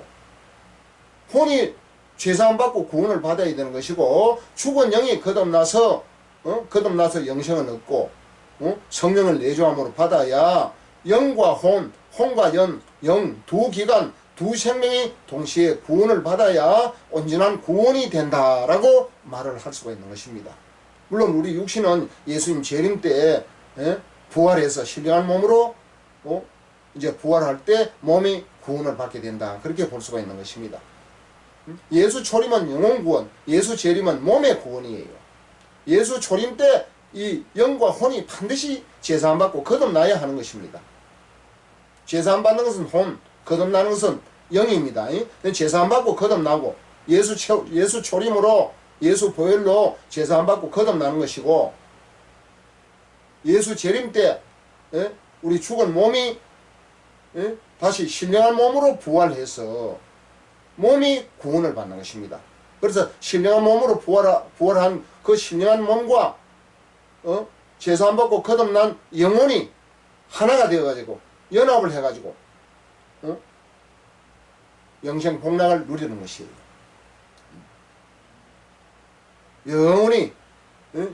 영원한 생명, 영혼도 몸도 영원한 생명을 얻어가지고 주님과 더불어 영원히 영생 복락을 누리며 살게 된다 하는 것이 성경이 우리에게 가르쳐주는 복음의 진리, 복된 소식의 말씀인 것입니다. 그렇기 때문에 오늘 고린도전서 2장 14절 말씀, 육에 속한 사람은 하나님의 성령의 일을 받지 아니한다 했는데 육에 속한 사람, 영에 속한 사람, 에덴 동산에서부터 이 육에 속한 사람과 영에 속한 사람을 영에 속한 사람이 되라고 하나님께 요구를 받아온 거 아니겠습니까? 창세 2장 17절을 먹지 말라고 하기 때문에 먹지 않으면은 영에 속한 사람이 되는 것이고, 선악과를 따먹고 하나님 말씀을 어기고 불순종하고 죄를 지으면은 육에 속한 사람이 되는 것이에요. 영은 죽고. 그래서 결국은 마귀의 유혹을 받아가지고 마귀의 말을 받아가지고 첫사람 아담과 하와는 선악과를 따먹고 영은 죽고 혼과 육신은 타락하고 부패한 상태가 된 것입니다. 그렇기 때문에 아담의 모든 후손들은 죽은 영으로 출생합니다. 그리고 타락한 혼과 육신으로 출생을 하는 것이에요. 그래야 반드시 거듭나야 되는 것이에요. 거듭난다는 것은 죽은 영이 다시 태어나야 되는 것입니다. 그래서 거듭나지 못한 모든 자연인들은 육에 속한 사람이에요. 이 육에 속한 사람은 하나님의 성령의 일을 받질 아니해요. 왜 그렇습니까? 성령의 일을 받으려면은 영에 속한 사람이 되어야 성령의 일을 받을 수 있다 하는 것입니다. 육에 속한 사람은 하나님의 성령의 일을 받지 않습니다. 왜 그렇습니까? 영과 육은 그 성품, 그 속성, 그 본질, 그 운명이 다르기 때문에, 쉽게 말하면 그 속성이 다르기 때문에 하나가 될 수가 없어요. 서로 대적하고 서로 배척하고 서로 무시하고 서로 비판하고 하나가 될 수 없습니다. 서로 반대하는 것이에요. 그 말씀이 어디에 있습니까? 갈라디아서 5장 17절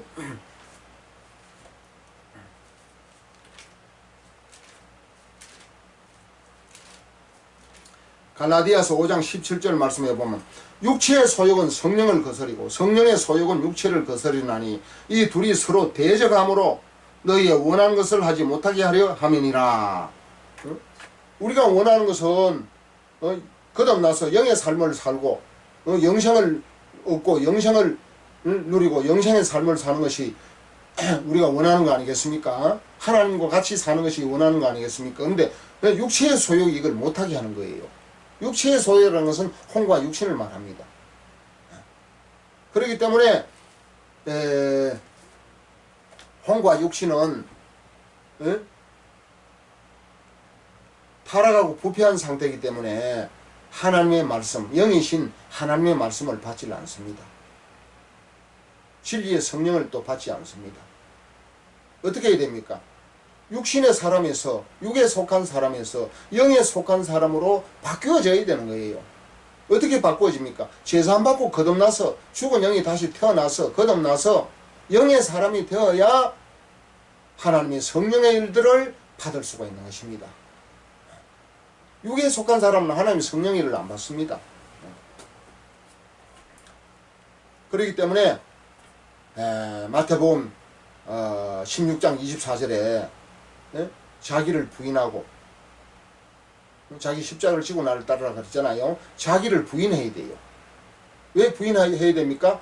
혼과 육신은 타락하고 부패했기 때문에 타락하고 부패한 상태에서는 영의 생각, 영의 생명, 영의 일이 나올 수가 없어요. 하나님은 영이신데 요한복음 4장 24절에 하나님은 영이시잖아요. 하나님은 영이신데 타락하고 부패한 생각, 타락하고 부패한 의지, 타락하고 부패한 그러한 일들이 자꾸 뭐가 되겠습니까? 그래서 부인을 해야 돼요. 거듭나지 못한 타락하고 혼과 육신의 사람은 자기의 모든 생각을 부인하고 십자가를 지고 주님을 따를 때 거듭날 수가 있는 것입니다. 제사함 받고 죽은 영이 거듭나야 성령을 거듭난 영 속에 받을 때 진리의 성령께서 복음 진리 가운데로 우리를 인도하신다 하는 사실을 우리가 믿을 수가 있는 것입니다. 그렇기 때문에 육에 속한 사람은 하나님의 성령의 일들을 받질 아니에요. 그 어떻게 해야 되느냐? 십자가의 대속의 피로 죄를 사함시켜주고 죄 용서함을 받게 해주고 죄 용서함을 혼이 타락하고 부패한 혼이 죄 용서함을 받으면은 성령이 들어오셔서 죽은 영을 살려주시고 죽은 영 속에 성령이 내주하시기 때문에 영에 속한 사람이 되는 것입니다. 죽은 영이 다시 태어날 때 영의 사람이 되는 것이에요. 혼과 육신의 사람에서 육에 속한 사람에서 거듭난 영의 사람으로 변화를 시켜줘야, 거듭나게 해줘야 하나님의 성령의 일들을 받을 수 있다는 것입니다. 왜냐? 영은 영과 통하고 혼은 혼과 통하고 몸은 몸과 통하기 때문에 그런 것이에요. 영은 영과 통하는 것입니다. 그러한 말씀이 어디 있습니까? 로마서 8장 5절 말씀에 육신을 쫓는 자는 육신의 일을, 영을 쫓는 자는 영의 일을 생각하나니 그랬잖아요. 그러니까 육신은 육신과 통하고 영은 영과 통하는 거예요. 응? 영을 쫓는 자는 영의 일을 생각하잖아요.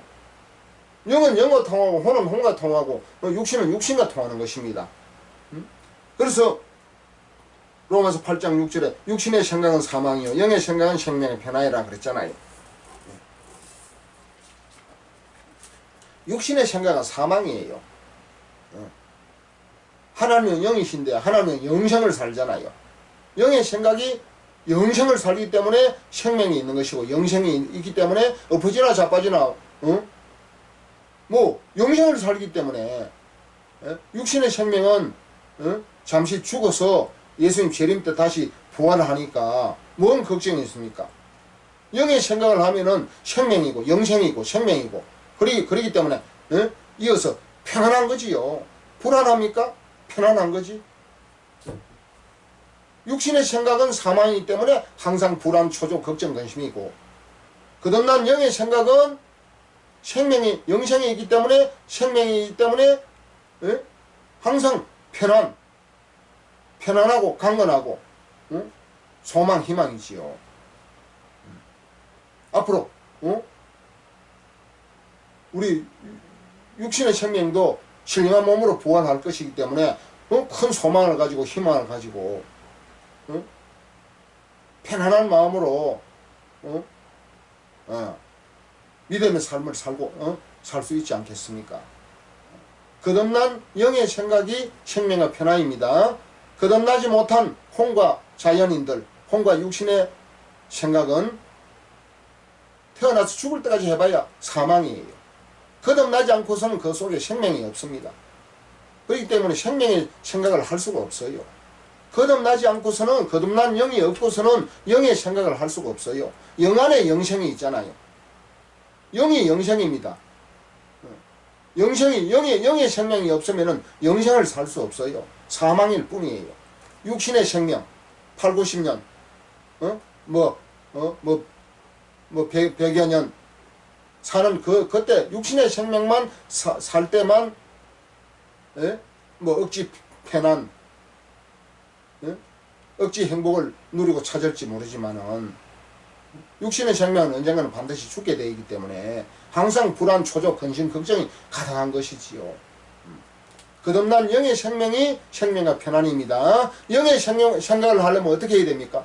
막 성경을 읽고 기도를 하고 찬송을 하고 전도를 하고 막 이렇게 해야, 어떤 행위를 해야 영의 생각입니까? 그런 행위를 한다고 되는 것이 아니고 죽은 영이 다시 거듭나야 되는 거예요. 죽은 영이 다시 거듭나서 태어나야 영의 생명, 영의 존재가 되어야 영의 생각을 할 수 있고 영의 일, 영의 활동, 영의 삶을 살 수가 있는 것입니다. 그래서 거듭난 영이 있어야, 거듭난 영이라야 영의 생명, 영의 평안을 누릴 수 있다는 사실을 믿을 수 있기를 주님의 이름으로 축복합니다. 그렇기 때문에 육에 속한 사람은 성령의 일들을 받지 않습니다. 반드시 육에 속한 사람이 영에 속한 사람으로 바꾸어져야 되는 거예요. 변화되어야 되는 거예요. 정확하게 말하면 거듭나야 되는 거예요. 거듭나야 영에 속한 사람이 되어져서, 영에 속한 사람은, 거듭난 영의 사람은 성령의 일들을 기쁘고 즐겁고 행복하게 잘 받아들이고 성령의 모든 이 십자가 이후에 이 복음의 진리를 영의 양식으로 삼을 수가 있는 것입니다. 요한복음 4장 24절 말씀에 하나님은 영이시니 예배하는 자가 영과 진리로 예배할지니라 했는데, 하나님은 영이신데 우리 아담의 모든 후손들은 죽은 영으로 혼과 육신의 존재로 태어나는 것이에요. 그렇기 때문에 반드시 거듭나서 영적인 존재가 되어야 되는 거예요. 죽은 영이 거듭나서 회복을 해야 되는 것입니다. 그래야 영의 하나님은 영이시니 예배하는 자가 영과 복음 진리로 예배를 할 수가 있는 것입니다. 예배를 해야 영이신 하나님과 거듭난 영이 서로 교통하고 소통하고 교류하고 서로 친교해가지고 하나님에게 있는 생명과 각종 신령한 은사를 교통, 소통, 교류해서 받아 누릴 수가 있지 않겠습니까? 그래서 성령의 열매를 맺을 수가 있지 않겠습니까? 어떤 교회 가면 하나님은 영이시니 예배하는 자가 영과 진리로 예배할지니라 써놓고도 현수막을 톡 걸어놔 써놨습니다. 어떤 교회나 뭐 어떤 기도원 같은 데 가면 써놨는데 거기 좋은 말씀인 줄 알고 그렇게 써놨는데 그 사람 그 마음속에 거듭남에 대한 진리가 없고 거듭남에 대한 복음이 없으면 그 써놓나 마나 그 뭔 소용이 있어요. 하나님은 영이신데 혼과 진리로 예배해봐야 영이신 하나님과 타락하고 부패하는 혼이 이 교류가 되고 교통이 되고 소통이 됩니까? 친교가 됩니까?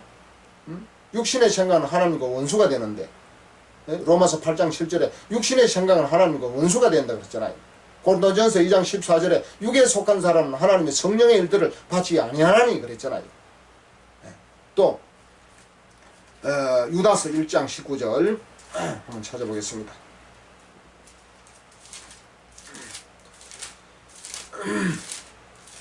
유다서 1장 19절 이 사람들은 당을 짓는 자며 육에 속한 자며 성령은 없는 자니라. 육에 속한 자는 성령이 들어올 수가 없어요. 그래서 성령을 받을 수가 없습니다. 거듭나지 못한 자연인들 혼과 육신의 존재에서는 성령을 받을 수가 없는 거예요. 육에 속한 자는 성령은 없는 자니라.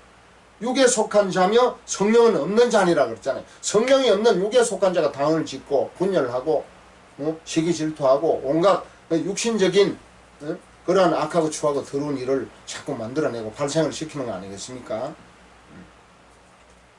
또 로마서 9장 8절 말씀에 곧 육신의 자녀가 하나님의 자녀가 아니라 육신의 자녀가 하나님의 자녀가 아니라 그랬잖아요.